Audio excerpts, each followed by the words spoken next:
बादली विधानसभा से वार्ड 21 के अश्विनी बागड़ी ने भाजपा के भ्रष्ट कार्यों का खुलासा करते हुए क्या कहा, सुनिए।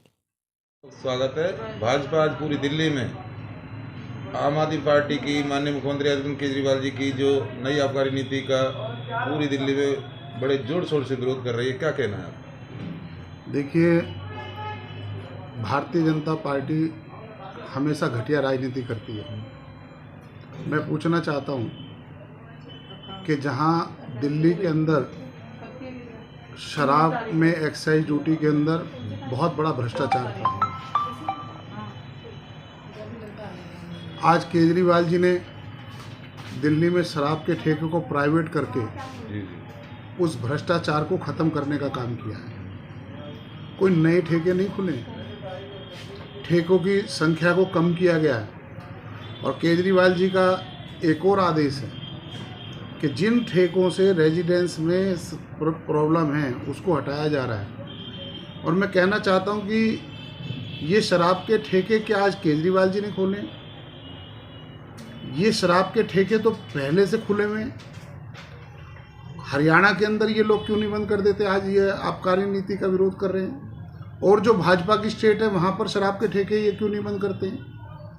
मैं कहना चाहता हूँ कि दिल्ली के अंदर जो नए शराब के ठेके रेजिडेंस के अंदर खुल रहे हैं उसका जिम्मेवार कौन है?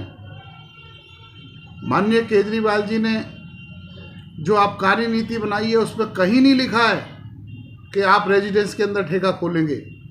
अगर कहीं रेजिडेंस के अंदर ठेका खुला है तो वहाँ पे भारतीय जनता पार्टी का निगम पार्षद जिम्मेवार है, जिसने 50-50 लाख रुपए लेकर के एमसीडी को एनओसी दिया है। मैं कहना चाहता हूँ, मेरा वार्ड नंबर 21 है, सी ब्लॉक 1903 ये 1900 वाली गली के अंदर शराब का ठेका खुल रहा था, 3 मकानों को जोड़ करके।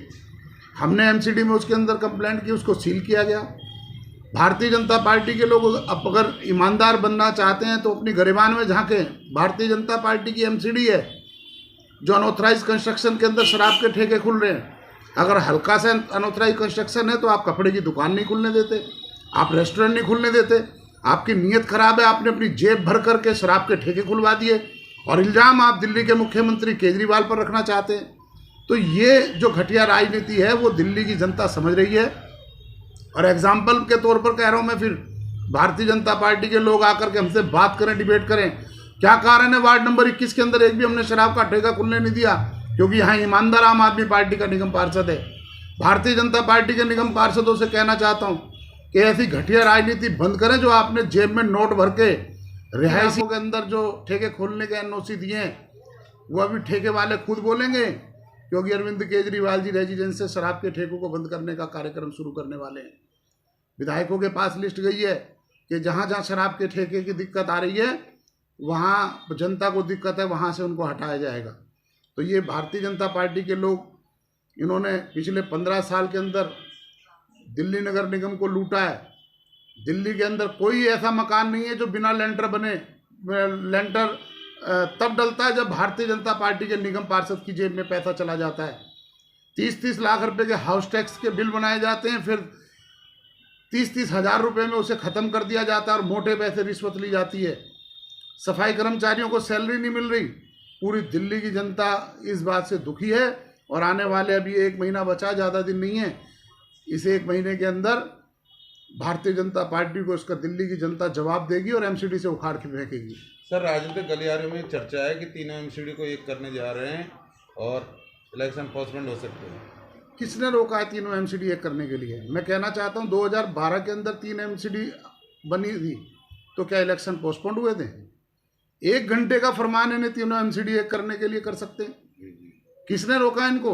ये भारतीय जनता पार्टी के लोग इलेक्शन से डर रहे हैं। इनको पता है कि दिल्ली की जनता इनको उखाड़ के फेंकने वाली है, इसीलिए ये चुनाव बढ़ाना चाहते हैं। लेकिन अरविंद केजरीवाल जी, इनकी किसी कीमत में भी धींगा मस्ती नहीं चलेगी और समय पे इलेक्शन कराएंगे। अगर इलेक्शन टालने का प्रयास हुआ तो आम आदमी पार्टी के कार्यकर्ता सड़कों पर आकर इनका इलेक्शन कराने में मजबूर कर देंगे। अगर आप तीनों एमसीडी एक करना चाहते हैं तो कीजिए, किसने मना किया? आपने एक सर्कुलर निकालना है कि तीनों एमसीडी एक कर दी, ढांचा बना हुआ है, सीरियल से आप के निगम पार्षदों के वार्ड जो नंबर आगे बढ़ते जाएंगे तो उसके अंदर 6 महीने की क्या जरूरत है? कौन सी प्रोसेस करनी पड़ेगी इनको 6 महीने के लिए? एक आदेश जारी करना है कि तीनों एमसीडी का वित्तीय ढांचा एक कर दिया है। तो ये भारतीय जनता पार्टी बुरी तरीके से घबराई हुई है। उन्हें पता है कि निगम में उनका खाता खुलने वाला नहीं है।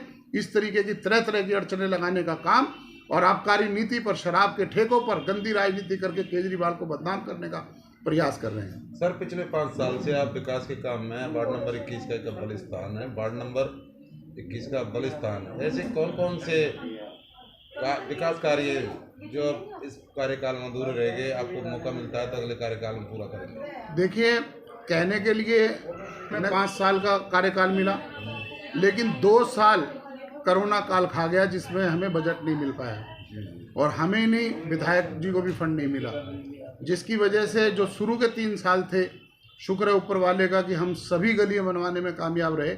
2-3 गलियां रह गई थी। कुछ पार्कों की फेंसिंग होनी है, कुछ पार्कों की लाइटिंग होनी है। बीसी ब्लॉक का मेन रोड है और पार्कों में तार लगाने का काम है, पार्कों में झूले लगाने का काम है, पार्कों के से संबंधित काम रह गए हैं और जो कुछ गेट लगाने का काम है और थोड़े बहुत और स्कूलों में स्विमिंग पूल और दूसरी सुविधाएं देने का काम है। ये काम रह गया। आने वाले 5 साल में अगर जनता हमें मौका देती है, पार्टी हमें मौका देती है तो उनको पूरा करने का काम करेंगे। आने वाले एमसीडी चुनाव में आपकी पार्टी सत्ता में आती है तो वार्ड नंबर 21 में विशेषकर आपसे मेरी कहना है, उम्मीद है कि युवाओं के लिए, बुजुर्गों के लिए क्या क्या स्कीम सोची है? देखिए, दिल्ली सरकार के अंदर युवाओं के लिए, बुजुर्गों के लिए केजरीवाल जी की नज़र में कोई भी नहीं छूटा है। वो हर वर्ग के लिए काम कर रहे हैं और वो जो केजरीवाल जी जो कहते हैं उसे करते हैं। वो दिल्ली की जनता जानती है। दिल्ली का बेटा, दिल्ली की बेटी, दिल्ली की माँ, दिल्ली की बहन, दिल्ली के बुजुर्ग माननीय अरविंद केजरीवाल जी पर विश्वास जताते हैं और कोई वर्ग ऐसा नहीं छूटेगा जिसकी उन्नति, विकास, जिसका काम ना हो। नशा मुक्ति के लिए आप समय समय पर जागरूकता शिविर आयोजित करते रहते हैं, इससे युवाओं को क्या संदेश जाता है? देखिए, नशा मुक्ति के लिए भी हम इस पर कदम उठाएंगे और इसकी जो भी वाजिब लड़ाई और जो हमें इसके लिए उचित कदम उठाने हैं वो काम करेंगे।